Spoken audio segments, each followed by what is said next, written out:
The clouds hung low that evening, like sorrow weighing down the sky. Rain tapped on the city's rooftops with a mournful rhythm, as if the heavens themselves were crying for anyone who had been forgotten by the world. The streets glistened under the flickering streetlights, puddles forming in the broken concrete, collecting fragments of neon signs and passing car lights. It was one of those nights when even time felt tired. Dr. Amelia Hart clutched her white coat tighter around herself as she stepped out of the rear exit of Grace Memorial Hospital. Her shift had stretched far longer than she expected. What began as a regular 12-hour rotation ended up as an 18-hour battle against the odds. Children came in with fevers, accidents, breathing troubles, and one little girl with eyes like storm clouds who clung to Amelia's sleeve and whispered, "Don't leave yet." So she stayed. Her eyes burned from lack of sleep, her muscles ached, and her mind was a blur of diagnoses, IVs, and medication charts. But in her heart she felt a quiet satisfaction. She had done something meaningful today, something real. As she walked toward her car parked down a narrow alley behind the hospital, she reached into her oversized shoulder bag to make sure the small loaf of bread she had picked up from the cafe across the street was still there. She smiled. It was nothing fancy, just warm, soft, and fresh, but she had planned to give it to a little boy she'd seen sitting alone in the pediatric waiting area earlier, clutching a stuffed rabbit with torn ears. Food often opened doors where words failed. The alley smelled of damp bricks, oil, and faded graffiti. It wasn't a dangerous place, just forgotten. Her heels echoed as she walked, water sloshing with each step. She passed a rusted dumpster, a pile of discarded cardboard, and a flickering security lamp. Just a few feet from her car, something strange happened. She felt it before she saw it, a presence, a ripple in the air behind her. Then came a swift rustling sound like the flap of wings or a breath held too long. Before she could react, a small hand darted out from behind the dumpster and yanked her bag. Startled, she spun around, gripping the strap. But the hand wasn't trying to steal the whole bag, it wanted just one thing, the loaf of bread. In a flash, the thief snatched it and took off running. Amelia gasped. Her eyes followed the movement, and for a brief, fleeting moment their eyes met. It wasn't a thief. It was a child.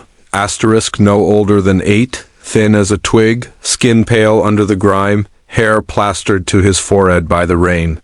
His clothes hung from his bony frame, too big, too wet, too torn. No shoes, just bare feet slapping against the wet pavement as he disappeared into the night. But what pierced Amelia most was the way he held the bread. Not like it was food. Like it was treasure, Hey! She shouted, startled more than angry. Wait, but the boy didn't stop. His tiny frame twisted through the shadows, vanishing behind a dumpster as though he were part of the rain itself. Amelia stood frozen for a moment, heart pounding, not from fear, but from something far deeper. The image of that child soaked to the skin, his cheeks sunken from hunger, eyes too old for his years. It hit her like a brick.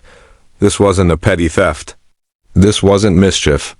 This was survival. She looked down at her now lightened bag and slowly zipped it shut. The storm outside no longer seemed as wild as the one stirring in her chest. Without thinking, she took off after him. The doctor's fatigue evaporated. The cold didn't matter. The night didn't scare her. All that mattered was the question. Screaming in her mind, what kind of world makes a child so hungry that he has to steal bread in the rain? She had to find him, even if it meant walking into the darkest corners of the city.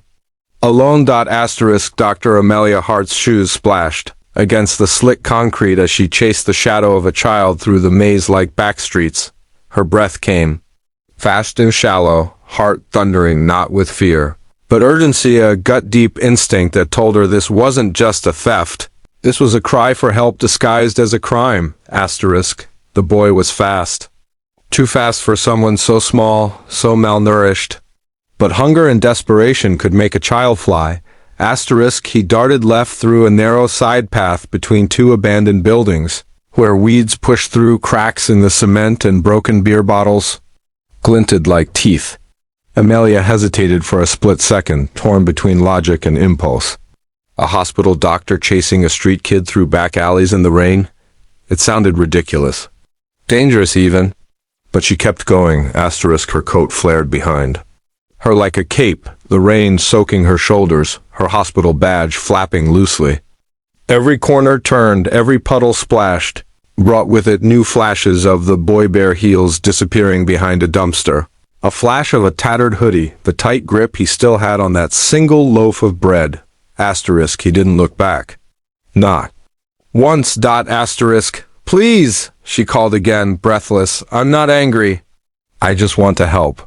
No answer. The streets grew narrower, less familiar. She passed shuttered shops with boarded-up windows, graffiti-covered walls, and empty crates scattered across the sidewalks like forgotten bones. The deeper she went, the more the city transformed. This wasn't just the back of the hospital anymore. This was where the city dumped its shame, poverty, addiction, abandonment. Her foot slipped on a loose cobblestone, and she fell hard against a wall, scraping her elbow. She winced, clutching her arm, but pushed herself up. Her chest heaved, her breath fogging in the cold. She couldn't give up. Not now. She turned another corner, heart pounding, and saw the boy again, this time at a distance, clambering through a gap in a chain-link fence. Beyond it stood a crumbling warehouse, vines crawling up its walls, its windows shattered like broken promises. Amelia hesitated, then followed. She ducked under the fence, scraping her knee in the process, her once pristine scrubs were now soaked, stained with dirt and rain and desperation.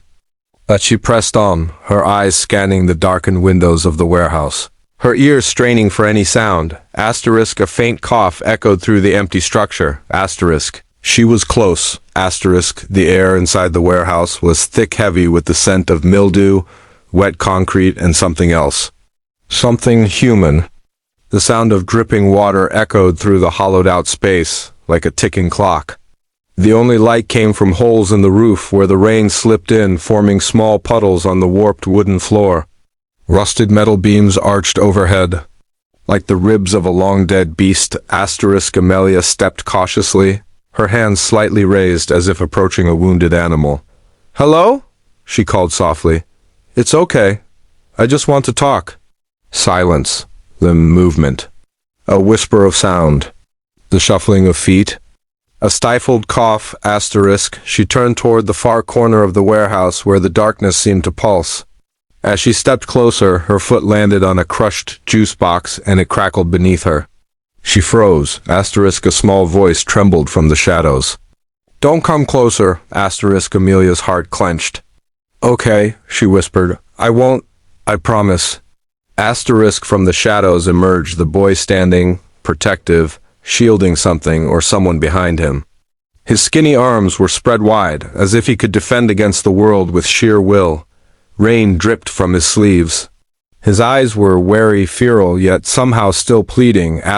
Behind him, bundled in a pile of damp cardboard and rags, was a little girl. Amelia's breath caught. She looked no older than 4. Her skin was pale, her lips cracked. She lay motionless except for the faint rise and fall of her tiny chest. Her eyes were closed and her body trembled with each shallow breath. One arm was tucked around a threadbare, stuffed bear with one button. "I'm missing *. She's my sister," the boy said, voice flat and hollow. "She's sick. I gave her the bread." Amelia felt her knees weaken. She slowly lowered herself to the floor, keeping her distance. "What's her name?" "Ella," he whispered. "She hasn't eaten since yesterday. She was crying last night, but now she won't wake up." Tears pooled in Amelia's eyes. She pulled off her hospital coat and slid it gently across the floor toward the girl. "I'm a doctor," she said softly. "May I check her?" The boy didn't move. Then, after a long pause, he nodded. Amelia crawled forward, her fingers trembling as she pressed them gently to the girl's neck. Weak pulse, fever, her breaths were shallow, lips dry. Her body was cold, too cold. "We need to get her to a hospital right now," Amelia said urgently. "She needs medicine, fluids, warmth." The boy didn't react. She'd die if we stay here. Asterisk, his lips quivered. But they'll take me away from her. Asterisk, Amelia shook her head, voice firm yet soft. No, I won't let that happen. I swear to you. I'll stay with you both. Asterisk, and just like that, the weight of the boy's world cracked. He collapsed into her arms, crying for the first time in what must have been years. Rain poured outside, but inside that ruined shelter, 2 lives began to change. Dr. Amelia Hart cradled the trembling boy in her arms, her chest rising and falling with labored breaths. The cold from the warehouse floor seeped into her skin, but she barely noticed. Her focus was locked on the tiny body lying still beneath. The heap of damp cardboard Ella, the girl with hollow cheeks and skin like porcelain left out in the snow. Asterisk, she reached again to feel the child's pulse. It was there, but faint, like a whisper at the edge of silence. Asterisk, Amelia fumbled into her pocket and pulled out her phone. Her hands trembled. Rain had made the screen slippery. It took her 3 tries before the call connected. Asterisk, this is Dr. Hart St. Grace Memorial, she gasped into the phone. Emergency. I need an ambulance at the old textile warehouse on 8th and Granger. A child in critical condition, likely hypothermia and dehydration, possibly pneumonia, and a minor as her guardian. Asterisk, the operator asked for details, but Amelia could barely speak. The boy Liam clung to her lab coat, his eyes brimming with terror. She placed a gentle hand on his head.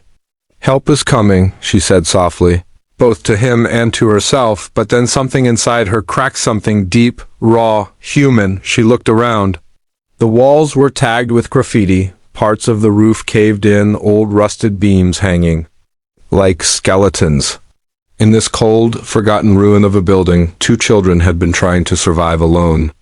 One of them barely alive, and the other a boy who should be in school, learning, laughing, playing, had become protector, provider, and prisoner of his own fear. Her legs gave out. Amelia collapsed beside the girl, tears streaming freely now.